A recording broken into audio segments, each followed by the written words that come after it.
नगर निगम के विज्ञापन विभाग में व्याप्त भ्रष्टाचार का मामले पर सख्त रुख अपनाए हुए हैं मेयर आगरा हेमलता दिवाकर।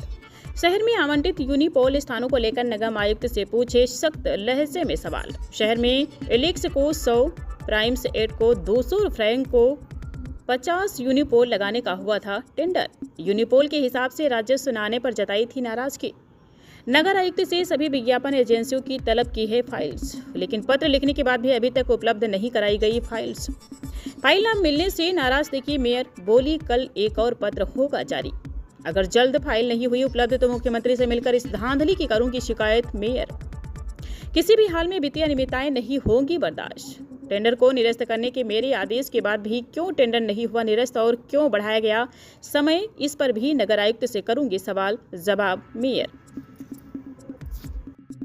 विज्ञापन को लेकर लगातार आपका रुख जो है काफी है। कल आपने एक सख्त पत्र जो है नगर आयुक्त को लिखा है और कुछ पत्रावलियां भी मांगी गई है। क्या पूरा मामला है?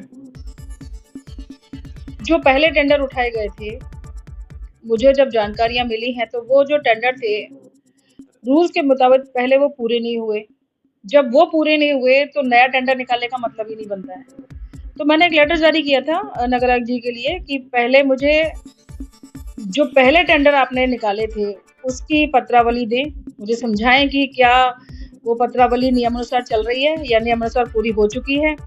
उसके बाद हम नया टेंडर निकालेंगे। तो उसी को लेकर मैंने पत्र लिखा था।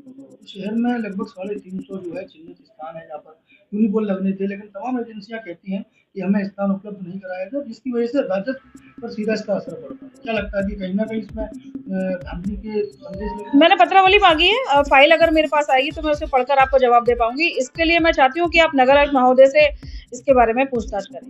कई बार नगर आयुक्त से भी बात करने की कोशिश की गई, संतोषजनक जवाब नहीं मिलता। क्या लगता है कि किसी चीज को छुपाया जा रहा है?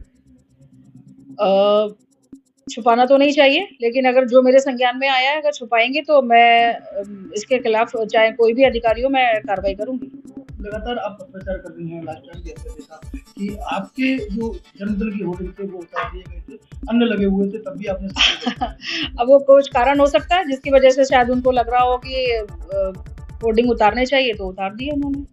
या जो जिन लोगों ने अपने नहीं लगाए और राजस्व की हानि कर रहे हैं इन लोगों के खिलाफ आप क्या कार्रवाई करेंगी? क्योंकि मैं लगातार वॉच कर रही हूँ और मुझे अगर कोई कमियां मिलती हैं तो मैं माननीय मुख्यमंत्री जी के पास लिखित रूप में शिकायत करूंगी। आपने जो पत्र लिखा है उसमें जो आपने पहले जो मांगी थी काफी समय गुजर गया, लेकिन अभी तक आपके पास नहीं आई है। आपने आदेश दिए थे कि टेंडर जो है निरस्त किया जाए। कल एक लेटर फिर जारी होगा। अभी मेरे बड़े बाबू ने लिख दिया है उसे। कल वो एक लेटर जारी और होगा। अगर मुझे फाइलें नहीं मिलती हैं, पत्रावली नहीं मिलती है या कोई अधिकारी मुझे नहीं समझाता है कि ऐसा क्यों हुआ है, तो मुझे मजबूरी में फिर माननीय मुख्यमंत्री जी को पत्र लिखकर उनको अवगत कराना होगा, क्योंकि वित्तीय अनियमितताएं हम लोग नहीं झेल पाएंगे। अगर शहर से रेवेन्यू अगर मिल रहा है और नगर निगम के अकाउंट्स में नहीं जा रहा है तो फिर ये जा कहाँ रहा है। तो इसकी मैं पूरी जानकारियां और मैं चेतावनी के साथ अधिकारियों से कहती हूँ कि मैं उनके खिलाफ कार्रवाई करूंगी। आपने जो पत्र दिया है उसमें साफ आपने आदेश किया था कि जब तक जांच पूरी ना हो जाए टेंडर को निरस्त किया जाए। बावजूद इसके अधिकारियों ने मनमानी करते हुए उसमें 5 दिन का समय और बढ़ा दिया। इसे किस तरह से देखती है? क्या कहीं ना कहीं नहीं, ये तो अभी मीडिया के माध्यम से मुझे पता चल रहा है, क्योंकि मैंने मना किया था कि जब तक पहले वाला काम अगर मेरे सामने पूरा नहीं दिखाई देता तो तब तक हम नया टेंडर नहीं निकालेंगे। अगर आप लोग कहते हैं कि नया टेंडर 5 दिन और बढ़ा दिया गया तो अभी नगर आयुक्त महोदय से मुझे बात करने की जरूरत है। क्या लगता है कि मेयर के सम्मान को कहीं ना कहीं ये लोग ठेस पहुंचाने की कोशिश? नहीं, मान सम्मान हमारा किसी की हिम्मत नहीं है कि कोई मान सम्मान हमारा गिरा के काम कर लेगा। और रही बात तो अधिकारियों के बलबूते पर हम लोग राजनीति नहीं करते हैं। अगर कुछ गलतियां हैं तो उनको सुधारा जा सकता है, लेकिन अगर वित्तीय अनियमितताएं होंगी तो माननीय मुख्यमंत्री जी को इससे मैं अवगत जरूर कराऊंगी।